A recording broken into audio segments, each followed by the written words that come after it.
Hello students, very good morning to all of you. मैं हूं are के गिरी, आपका मैथमेटिक्स गुरु। बच्चों, आज हम लोग कंटिन्यू कर रहे हैं रिलेशन को। आज रिलेशन का दूसरा लेक्चर है। पिछले लेक्चर में हम लोगों ने रिलेशन के प्रकार तक किया था, जिसमें हमने देखा था रिलेशन को दो कैटेगरी में बांटा गया था। एक था आपका बेसिक रिलेशंस और दूसरा था आपका स्पेशल रिलेशंस। ठीक है, आज हम लोग वहीं से शुरू करेंगे। सबसे पहले हम लोग जानेंगे बेसिक रिलेशंस को अच्छी तरह से, उसके बाद हम लोग फिर जो है स्पेशल रिलेशन को पढ़ेंगे। ठीक है ना? तो चलिए शुरू करते हैं हम लोग। और शुरुआत कहां से करेंगे? हम लोग शुरू करेंगे हम लोग बेसिक रिलेशन से। ठीक है बच्चा? चलिए, तो बच्चों बेसिक रिलेशन में सबसे पहले जो रिलेशन आपको पढ़ना है वो है आपका रिलेशन ऑन अ सेट। इसकी चर्चा हमने पिछले लेक्चर में थोड़ा बहुत किया था, है ना? अब हम लोग इसका डिटेल यहां पर देखते हैं। रिलेशन ऑन अ सेट का मतलब होता है कि सेम सेट पे डिफाइंड रिलेशन।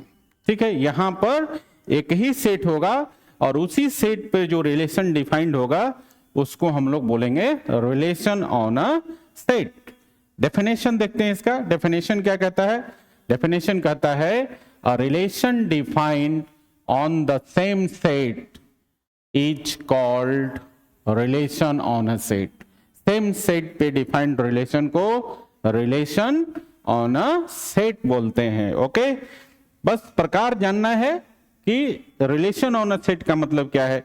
कहीं कहीं रिलेशन ऑन सेट लिखा रहता है, कहीं कहीं रिलेशन ऑन सेट ए लिखा रहता है। इसका मतलब है कि सेट ए पर डिफाइंड रिलेशन। ठीक है ना? सेम सेट ए पर डिफाइंड रिलेशन अगर लिखा हुआ है रिलेशन ऑन सेट ए। ठीक है, इसी तरह अगर लिखा हुआ है रिलेशन ऑन सेट बी, इसका मतलब है कि सेम सेट बी पर डिफाइंड रिलेशन। क्लियर है? इसी तरह अगर लिखा हुआ है कि रिलेशन ऑन सेट सी, इसका मतलब है कि सेट सी पर डिफाइंड रिलेशन। ठीक है, यहां पर दोनों साइड जो है सेम ही सेट रहता है। ओके, चलो तो यहां पे हम लोग एक एग्जांपल ले लेते हैं बच्चा। देखिए, लेट कर लेते हैं, कोई भी एग्जांपल आप ले सकते हैं, बहुत बड़ा तोप नहीं है, बहुत साधारण सा चीज है। बस इसमें सिर्फ यही समझना है कि दोनों साइड, रिलेशन के दोनों साइड मतलब डोमेन साइड और कोडोमेन साइड सेम सेट होना चाहिए, है ना? जब रिलेशन के दोनों साइड, डोमेन साइड और कोडोमेन साइड, दोनों साइड अगर सेम ही सेट है तब हम उसको बोलते हैं relation on a set. Clear? तो कोई सेट ले लेते हैं, इसमें एलिमेंट ले लेते हैं A B C D E. ठीक है, ये हमारे पास एक सेट है ए। अब इसी पर हम लोग एक रिलेशन डिफाइन करते हैं ए टू ए। तो एक रिलेशन ले लेते हैं हम लोग, एक रिलेशन ले लेते हैं हम लोग, है ना? इसी सेट पर डिफाइन करेंगे, एक रिलेशन ले लेते हैं ए टू ए। ठीक है, और इसके लिए हम लोग एरो डायग्राम बनाते हैं, बहुत आसानी से समझ लीजिएगा। देखिए, ये हमारे पास सेट ए है और इधर भी हमारे पास सेट ए ही है। दोनों साइड सेम सेट है। तो देख रहे हैं ना, सेम सेट पे डिफाइंड रिलेशन को रिलेशन ऑन अ सेट बोलते हैं। क्लियर है? यहां पे आप चाहें तो एलिमेंट इसके लिख सकते हैं ए बी सी डी और ई। 5 एलिमेंट है, इधर भी आप लिख दीजिए ए बी सी डी और ई। ठीक है ना? अब आप चाहें तो इस पर सेम सेट पे डिफाइंड रिलेशन कोई लिख कर दिखा सकते हैं। तो चलो एक रिलेशन लिख लेते हैं, आर लिख लेते हैं, और हम इस प्रकार से लिखते हैं। यहां पहले एरो डायग्राम में दिखा दे, ए का संबंध सी से है, बी का संबंध डी से है ना? सी का संबंध ए से है, ई का संबंध डी से है, बस। ठीक है, तो यहां पर हमने देखा ए से ए में एक रिलेशन डिफाइंड है आर, तो इस आर को बोलेंगे relation on set A. Clear है? तो यहां पर इसको अगर हम रोस्टर फॉर्म में लिखें तो क्या लिखेंगे? ए सी, ए का संबंध सी से है तो ऑर्डर पेयर बनेगा ए सी, बी का संबंध डी से है तो ऑर्डर पेयर बनेगा बी डी। ठीक है बच्चा, और सी का संबंध ए से है तो सी ऑर्डर पेयर क्या बनेगा सी ए, और ई का संबंध डी से है तो ऑर्डर पेयर बनेगा ई डी। क्लियर है ना?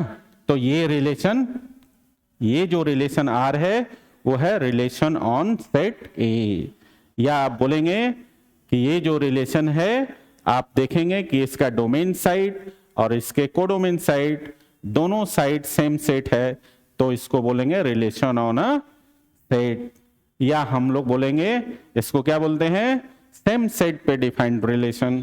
क्लियर है ना? तो रिलेशन ऑन अ सेट बहुत ही आसान रिलेशन है, सिर्फ इसको समझना है कि रिलेशन ऑन अ सेट का क्या मतलब होता है। ठीक है, इससे कोई प्रश्न नहीं आता है। ठीक है ना? सिर्फ समझना है कि रिलेशन ऑन अ सेट का क्या मतलब है।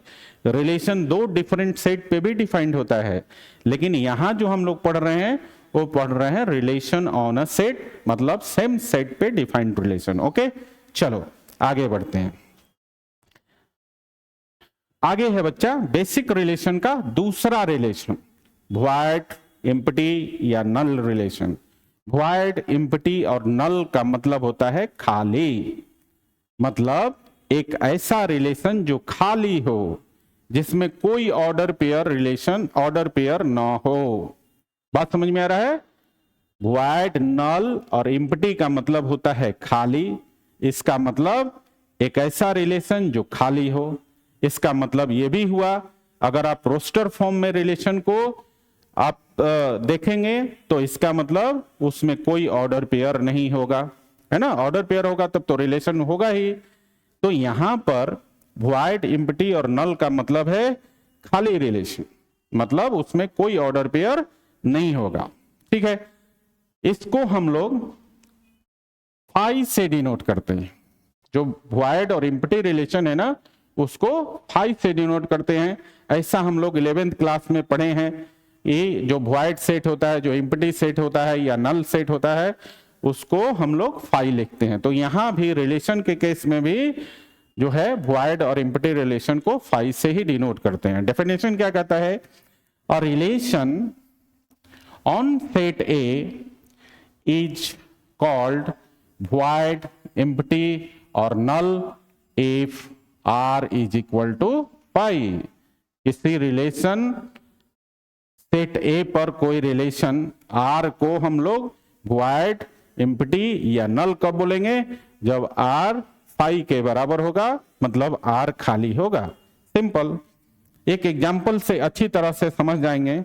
देखिए, हमारे पास एक सेट है ए, एक सेट बी है। ठीक है बच्चा, एक सेट ए है और एक सेट बी है। ए बी से रिलेट करता है इस प्रकार से कि ए प्लस बी का मान ऑड हो जाए। ठीक है ना? ए बी से रिलेट करता है, जहां पर आप ये लिख सकते हैं कि जो ए है वो सेट ए से बिलोंग करता है, एंड जो बी है वो सेट बी से बिलोंग करता है।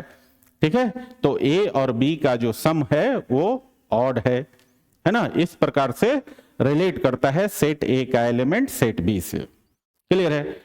तो जरा हम देखते हैं। ठीक है ना? इसका हम लोग एरो डायग्राम बनाते हैं। देखिए, ये अपना सेट ए है और ये अपना सेट बी है। ठीक है, ए से बी में एक रिलेशन है। ठीक है, अब किस प्रकार से है रिलेशन कि सेट ए के एलिमेंट और सेट बी के एलिमेंट का सम करें तो ऑड होना चाहिए। ए में एलिमेंट जो है उसको लिख लेते हैं 1 3 है, बी में जो एलिमेंट है वो है 5 7 9, 5 7 और 9। अब जरा इसको हम लोग यहाँ पे डिप्लॉय करते हैं।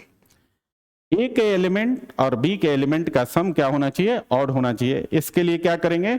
ए का एक एलिमेंट उठाइए, बी के साथ बारी बारी से चेक कीजिए। तो 1 को अगर 5 में जोड़ेंगे तो 6 मिलेगा, जो कि ऑड नहीं है। इसका मतलब 1 का संबंध 5 से नहीं होगा। इसी प्रकार से 1 को हम 7 में जोड़ेंगे तो फिर से आपको 8 मिलेगा और वो भी ऑड नहीं है ना। इसी प्रकार से 1 को हम फिर 9 में जोड़ेंगे तो क्या मिलेगा, 10 मिलेगा और 10 भी ऑड नहीं है, तो 1 का संबंध 5, 7 और 9 किसी के साथ नहीं होगा। क्लियर। इसी प्रकार से हम अगला एलिमेंट 3 को देखते हैं। अब 3 को हम बारी बारी से b के एलिमेंट के साथ जोड़ के देखेंगे। तो 3 को 5 में जोड़ेंगे तो क्या मिलेगा, 8, जो कि ऑड नहीं है। इसी तरह 3 को आप 7 में जोड़ेंगे तो क्या मिलेगा, 10, जो कि ऑड नहीं है। इसी प्रकार से 3 को 9 में जोड़ेंगे तो क्या मिलेगा आपको, 12। तो हमने क्या देखा कि 3 भी किसी के साथ रिलेशन में नहीं आ रहा है। रिलेशन में तभी आएगा जब a प्लस बी का मान ऑड होगा। a सेट a से बिलोंग करेगा, b सेट b से बिलोंग करेगा। तो यहां पर जो भी दिया हुआ था कंडीशन है ना, जो रिलेशन का कंडीशन दिया होता a से b में, उसको हमने यहां पे डिप्लॉय किया और हमने क्या देखा कि सेट a का एलिमेंट सेट b के एलिमेंट के साथ रिलेशन में नहीं हो रहा है इस दिए हुए कंडीशन के अनुसार। तो ऐसे केस में हम लोग क्या लिखेंगे, R को हम लोग इस तरह से खाली लिख देंगे। R में कोई ऑर्डर पेयर बनेगा ही नहीं, है ना। A का कोई भी एलिमेंट B के किसी भी एलिमेंट के साथ संबंध में नहीं है, खाली है। इसलिए बच्चा इसको हम लोग 5 से डिनोट करते हैं। क्लियर हो गया। तो ये था आपका वॉइड, एम्प्टी और नल रिलेशन, ठीक है ना। तो क्लियर, वॉइड और एम्प्टी, नल का मतलब खाली, एक ऐसा रिलेशन जो खाली हो, उसमें कोई भी ऑर्डर पेयर ना हो। क्लियर है ना। चलो आगे बढ़ते हैं। तो ये हो गया आपका वॉइड रिलेशन। अब हम लोग आते हैं तीसरे रिलेशन, बेसिक रिलेशन का तीसरा पार्ट। तीसरा जो रिलेशन है ना, ये है आपका आइडेंटिटी रिलेशन, है ना। अब आइडेंटिटी रिलेशन क्या होता है बच्चा, देखो इसका डेफिनेशन क्या कहता है। A relation R on set A is said to be identity relation if, देखो इस कंडीशन पर ध्यान देना, if every element of set A का प्रत्येक element is related to itself only, यदि सेट ए का प्रत्येक एलिमेंट खुद से रिलेट करे तो हम उसे आइडेंटिटी रिलेशन कहेंगे। अगर कोई सेट ए है तो उस पे डिफाइंड आइडेंटिटी रिलेशन को आई ए से डिनोट करेंगे। आई ए का मतलब identity relation on set A. Clear है, क्लियर होगा। किसी भी रिलेशन आर को जो कि सेट ए पर डिफाइंड है, उसे आइडेंटिटी हम तभी बोलेंगे जब सेट ए का प्रत्येक एलिमेंट सिर्फ खुद से रिलेट करेगा। क्लियर ना। तो इसे समझने के लिए हम लोग एग्जाम्पल लेंगे। तो देखो, अगर हम लेट करें कि अपने पास एक सेट ए है और इसमें 3 एलिमेंट है 1, 2, 3, तो क्या होगा इस डेफिनेशन के अनुसार, सेट ए का प्रत्येक एलिमेंट, एवरी एलिमेंट खुद से, सिर्फ खुद से रिलेट करेगा। लिखा हुआ है ना, every element of set A is related to itself only. Set A का प्रत्येक एलिमेंट खुद ही से रिलेट करेगा और किसी से नहीं करेगा। तो ए पर आइडेंटिटी रिलेशन को हम आई ए लिखेंगे और इसमें ऑर्डर पेयर क्या हो जाएगा बच्चा, सिर्फ 1 जो है सिर्फ 1 ही से रिलेट करेगा तो 1, 1 होगा। 1 का संबंध 2 और 3 के साथ नहीं होगा। स्पष्ट रूप से लिखा हुआ है, if every element of set A is related to itself only, मतलब सेट ए का प्रत्येक एलिमेंट सिर्फ खुद ही से रिलेट करेगा, बाकी किसी से नहीं करेगा। तो 1 का संबंध सिर्फ 1 के साथ होगा, 2 और 3 के साथ नहीं होगा। सिमिलरली 2 भी टू क्या करेगा, टू सिर्फ टू ही से रिलेट करेगा, 1 और 3 के साथ नहीं रिलेशन में आएगा, तो दूसरा ऑर्डर पेयर हो जाएगा 2 2। क्लियर। इसी प्रकार से जो तीसरा एलिमेंट है वो भी खुद ही से रिलेट करेगा, 1 और 2 के साथ रिलेशन में नहीं होगा, तो तीसरा ऑर्डर पेयर हो जाएगा 3 3। क्लियर है। तो अगर सेट ए था तो ये उस पर आइडेंटिटी रिलेशन हो गया। क्लियर है बच्चा। इसी प्रकार से अगर हम एक और ले लेते हैं, अगर हम लेट कर लें कि अपने पास एक सेट बी है और इसमें हम लोग एलिमेंट ले लेते हैं ए ई आई ओ यू। ये क्या है ए ई आई ओ यू? ये इंग्लिश अल्फाबेट के वॉवेल्स कहलाते हैं। अब हमें सेट बी पर आइडेंटिटी रिलेशन डिफाइन करना है। इसका मतलब है कि सेट बी का प्रत्येक एलिमेंट खुद ही से रिलेट करेगा, बाकी के साथ रिलेशन में नहीं होगा। तो बच्चा यहां पर जो आइडेंटिटी रिलेशन ऑन बी होगा उसको क्या लिखेंगे, आई बी। और इसमें कौन कौन से ऑर्डर पेयर होंगे? तो पहला एलिमेंट ए है, ए जो है वो सिर्फ ए खुद ही से रिलेट करेगा, बाकी के साथ नहीं करेगा, तो ए होगा। फिर इसी तरह से ई खुद ही से रिलेट करेगा तो ऑर्डर पेयर बनेगा ई। इसी तरह से आई खुद ही से रिलेट करेगा, बाकी के साथ नहीं करेगा, तो ऑर्डर पेयर बनेगा आई। सिमिलरली ओ अगला एलिमेंट खुद ही से रिलेट करेगा, बाकी किसी के साथ रिलेशन में नहीं होगा, तो ऑर्डर पेयर हो जाएगा ओ। और लास्ट एलिमेंट यू, ये भी खुद ही से रिलेट करेगा, बाकी के साथ रिलेशन में नहीं होगा। इसका मतलब कि ये जो लास्ट वाला एलिमेंट है उसका ऑर्डर पेयर हो जाएगा यू। क्लियर है बच्चा। तो ये था आइडेंटिटी रिलेशन। कितना सरल, कितना आसान है ना। आइडेंटिटी रिलेशन में जिस भी सेट पे आइडेंटिटी रिलेशन डिफाइंड होता है उस सेट का प्रत्येक एलिमेंट सिर्फ खुद से रिलेट करेगा, बाकी के साथ रिलेशन में नहीं होगा। ठीक है। अगर सेट ए है तो ए पे आइडेंटिटी रिलेशन को आई ए लिखेंगे, अगर सेट बी है तो उस पर डिफाइंड आइडेंटिटी रिलेशन को आई बी लिखेंगे। तो सिंपल। चलो मेरे ख्याल से आइडेंटिटी रिलेशन समझ में आ गया। आगे बढ़ते हैं बच्चा। चलिए आगे है आपका इनवर्स रिलेशन। बेसिक रिलेशंस का चौथा रिलेशन इनवर्स रिलेशन। और इनवर्स रिलेशन क्या है? नाम से ही पता चल रहा है। इनवर्स मतलब पीछे, है ना। यहां उसका सेंस पीछे मतलब रिवर्स, है ना। तो इनवर्स रिलेशन का डेफिनेशन क्या है ये देख लेते हैं बच्चा। देखो इनवर्स रिलेशन क्या कहता है? कहता है inverse of the relation R. अगर आपके पास कोई रिलेशन आर है तो उसके इनवर्स को आर के पावर -1 से डिनोट करेंगे। किससे डिनोट करेंगे? आर के पावर -1 से। और इसको क्या पढ़ेंगे?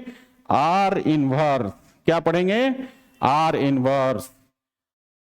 तो क्या है? Inverse of the relation R is denoted by R inverse and is defined by just reverse the elements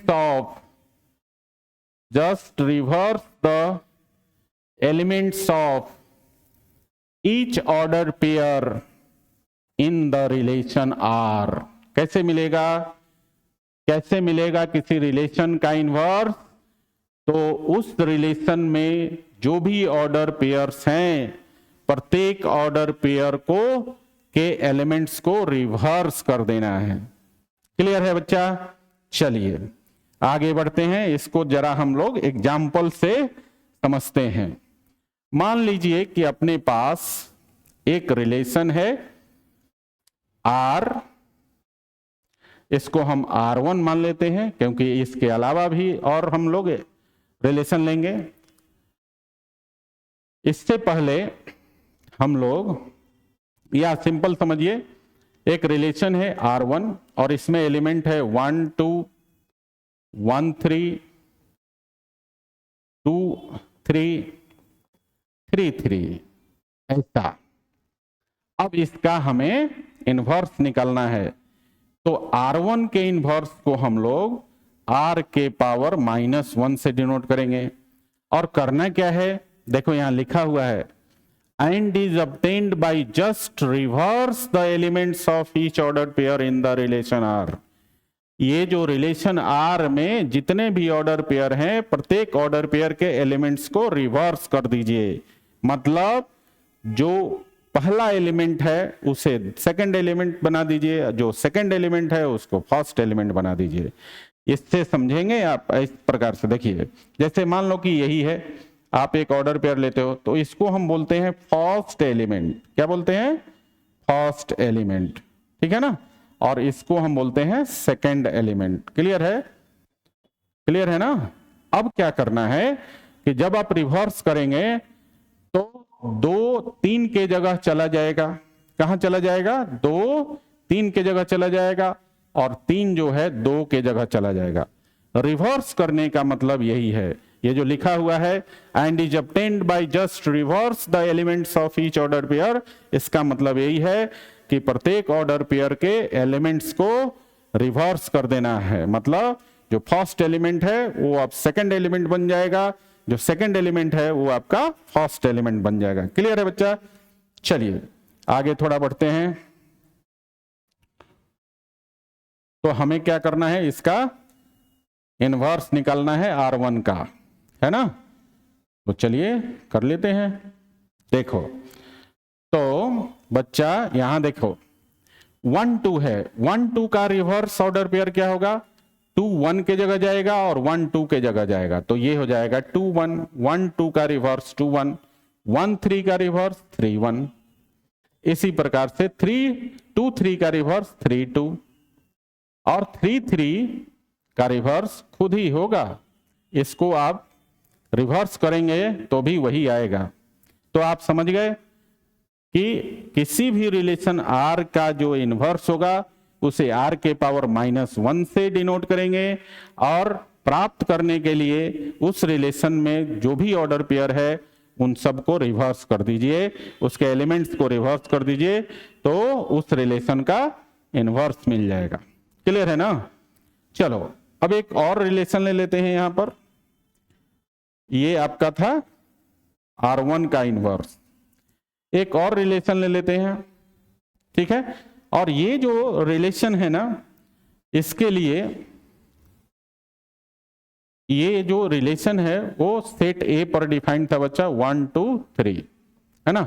ये सेट था अपना A, और इसी पर डिफाइंड रिलेशन R1 लिया था।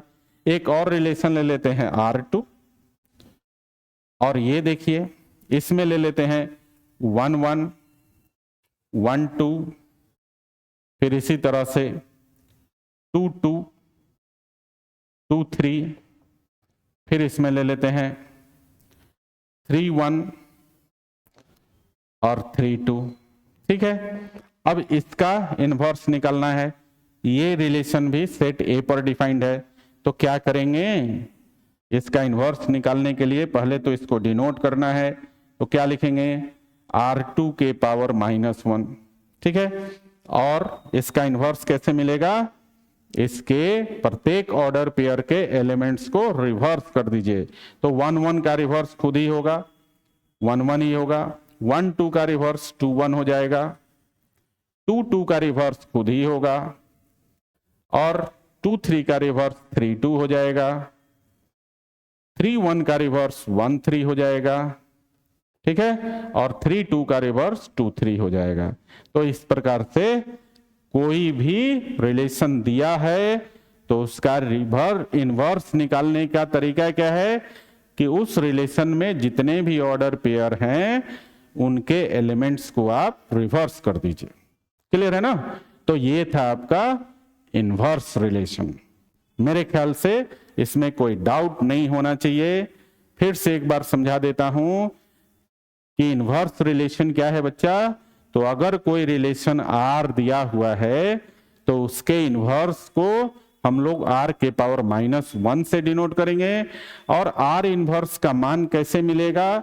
तो रिलेशन आर में जो भी ऑर्डर पेयर हैं उन सभी के ऑर्डर पेयर के एलिमेंट्स को रिवर्स कर देना है ना, तो आपको मिल जाएगा उस रिलेशन का इनवर्स। ओके, चलिए आगे बढ़े। अब थोड़ा सा इसमें हम देखते हैं कि कुछ प्रॉपर्टी है इसकी, है ना, प्रॉपर्टीज ऑफ इनवर्स रिलेशन। देखो, properties of inverse relation. Inverse relation की प्रॉपर्टी क्या क्या है ये देख लेते हैं। देखिए, पहला तो प्रॉपर्टी है कि अगर किसी रिलेशन का इनवर्स हम निकालते हैं तो किसी भी दिए हुए रिलेशन का एक से ज्यादा इनवर्स नहीं होता है। किसी भी रिलेशन का सिर्फ और सिर्फ एक ही रिलेशन होगा, इनवर्स रिलेशन होगा। तो पहला प्रॉपर्टी है कि inverse of any relation, inverse of any relation, inverse of any relation is unique. Unique का मतलब एकलौता। तो किसी भी रिलेशन का इनवर्स एकलौता होता है, एक से ज्यादा नहीं होता है। ठीक है। दूसरा इसका प्रॉपर्टी होता है बच्चा कि किसी भी रिलेशन को जब आप इनवर्स कर देंगे और फिर इनवर्स का इनवर्स निकालेंगे तो क्या होगा, वही रिलेशन पुनः मिल जाएगा। तो inverse of the relation is relation itself. मतलब रिलेशन के इनवर्स का इनवर्स रिलेशन खुद ही हो जाता है ना। आगे बढ़ते हैं। आगे है आपका तीसरा है कि जो इनवर्स रिलेशन का जो डोमेन होता है, इनवर्स रिलेशन का जो डोमेन होता है वो रिलेशन के रेंज के बराबर होता है। रिलेशन के रेंज के बराबर होता है। तो ये आर फॉर रिलेशन है और ये रेंज है। मतलब जो इनवर्स का डोमेन है वो रिलेशन के रेंज के बराबर होता है। और चौथा क्या है बच्चा, कि जो रेंज है इनवर्स रिलेशन का, इनवर्स रिलेशन का जो रेंज है वो रिलेशन के डोमेन के बराबर होता है। रिलेशन के डोमेन के बराबर होता है। तो ये याद रखिएगा, चार को बेसिक प्रॉपर्टी है। पहला क्या प्रॉपर्टी है कि किसी रिलेशन का जो इनवर्स है वो यूनिक होता है, एक से ज्यादा हम इनवर्स नहीं निकाल सकते किसी रिलेशन का। दूसरा है कि किसी रिलेशन के इनवर्स का इनवर्स कर देंगे तो वो खुद ही रिलेशन मिल जाता है। तीसरा है आपका कि जो इनवर्स रिलेशन का डोमेन होता है वो दिए हुए रिलेशन के रेंज के बराबर होता है। और चौथा, जो इनवर्स रिलेशन का रेंज होता है वो दिए हुए रिलेशन के डोमेन के बराबर होता है। ओके, चलिए आगे बढ़ते हैं। तो ये था इनवर्स रिलेशन और उसकी प्रॉपर्टी, है ना। एक और प्रॉपर्टी इसमें हम शामिल कर सकते हैं। एक और प्रॉपर्टी लिख ही लीजिए, पांचवा, क्योंकि हमने इससे पहले आइडेंटिटी रिलेशन पढ़ा है। अगर आप किसी आइडेंटिटी रिलेशन का, जैसे मान लीजिए कि सेट ए पर कोई आइडेंटिटी रिलेशन है और इसका हम इनवर्स निकाल दें तो क्या होगा, सेम रिलेशन मिलेगा आपको। ठीक है ना, सेम आइडेंटिटी रिलेशन मिलेगा। इसको थोड़ा सा हम लोग एक एग्जांपल से समझ लेते हैं। देखिए यहां पर लेट कर लेते हैं कि अपने पास एक सेट ए है और इसमें एलिमेंट है 1 2 3। ठीक है बच्चा। अब इस पर जो आइडेंटिटी रिलेशन है आई ए, वो क्या होगा, 1 1,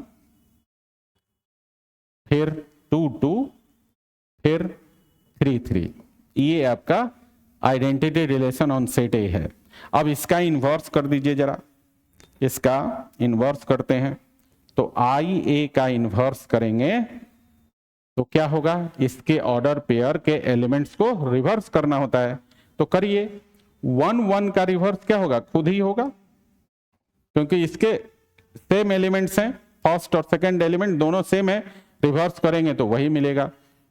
इस 1 को इसके जगह और इसको इसके जगह रखेंगे तो 1 1 ही मिलेगा। इसी तरह सिमिलरली 2 2 का रिवर्स खुद ही होगा 2 2, और 3 3 का रिवर्स भी खुद ही होगा 3 3। तो आपने क्या देखा, ये जो रिलेशन था ना, यही तो आइडेंटिटी रिलेशन ऑन सेट ए था। तो ये आई ए के बराबर ही है। तो हमने देखा ना यहाँ एग्जांपल में, आइडेंटिटी रिलेशन का इनवर्स आइडेंटिटी रिलेशन ही होता है। ठीक है ना। चलो, तो ये 5 प्रॉपर्टी हमने देख लिया। आगे बढ़ते हैं बच्चा।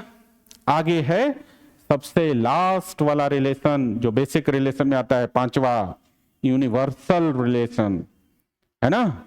तो यूनिवर्सल रिलेशन क्या है? देखो, अगर कोई सेट ए है आपके पास, ठीक है, अगर कोई सेट ए है और इस पर एक रिलेशन आर जो है, इस पर एक रिलेशन आर डिफाइंड है, और किस पर? सेट ए पर डिफाइंड है। तो इस रिलेशन आर को यूनिवर्सल रिलेशन कब बोलेंगे? जब आर ए क्रॉस ए के बराबर होगा। बात समझ में आया? यहां पर आर जो है सिंगल सेट पर डिफाइंड रिलेशन है। ठीक है। अगर यही हम कहें, ऐसा कहें, इफ, समझिए, इफ रिलेशन, एक सेकेंड, अगर हम ऐसा कहें बच्चा कि a relation R on set, ऐसे लिखिए, a relation R from, a relation R from, यहां लिखेंगे from set A to set B, set A to B. एक रिलेशन आर है जो डिफाइंड है from set A to B, then R is called universal relation, universal relation. If, condition क्या लगाना चाहिए?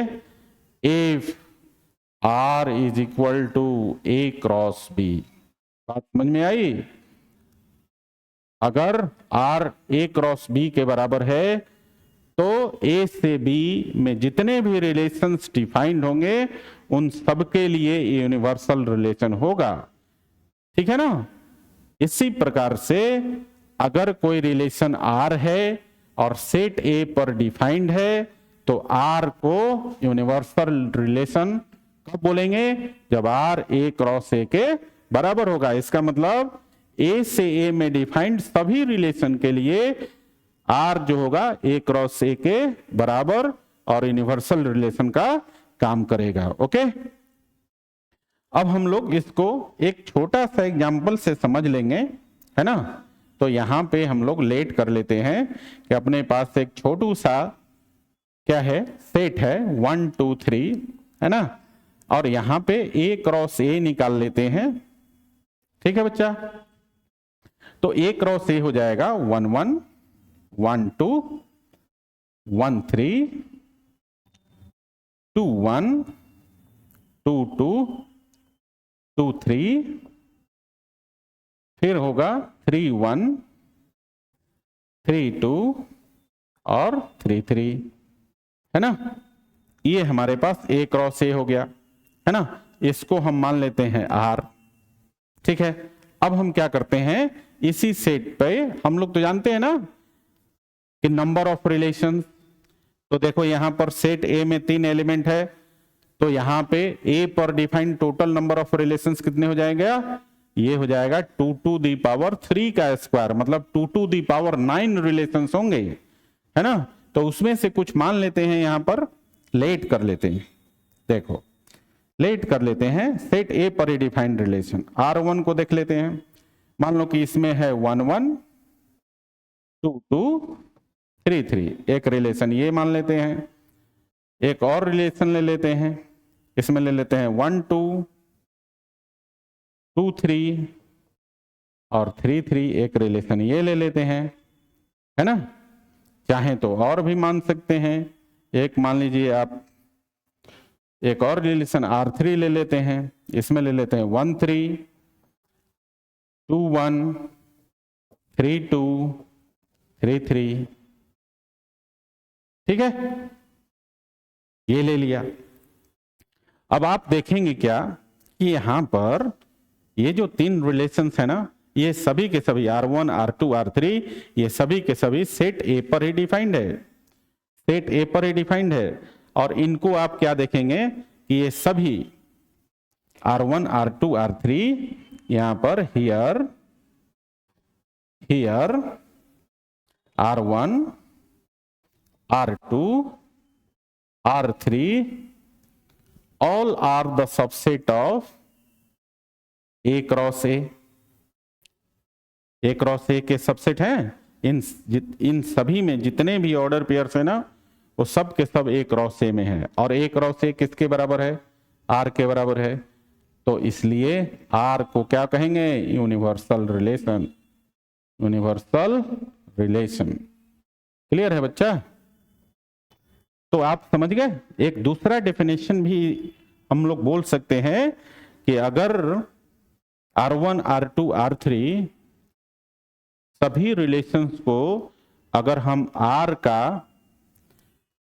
का सबसेट्स माने तो R क्या होगा? R1 R2 R3 के लिए यूनिवर्सल रिलेशन कहलाएगा।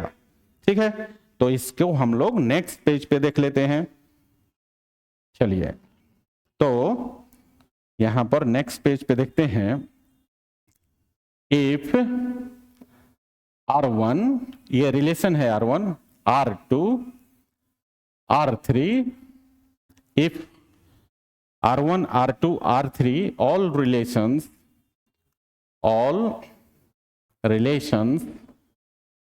are considered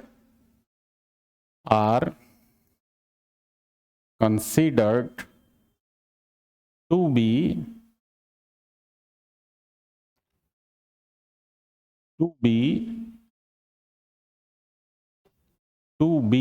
the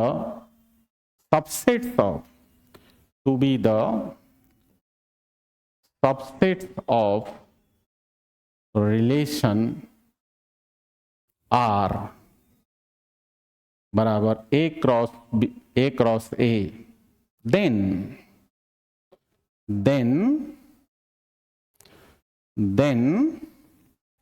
R is called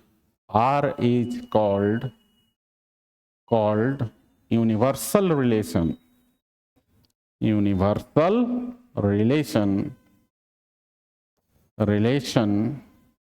for all the relations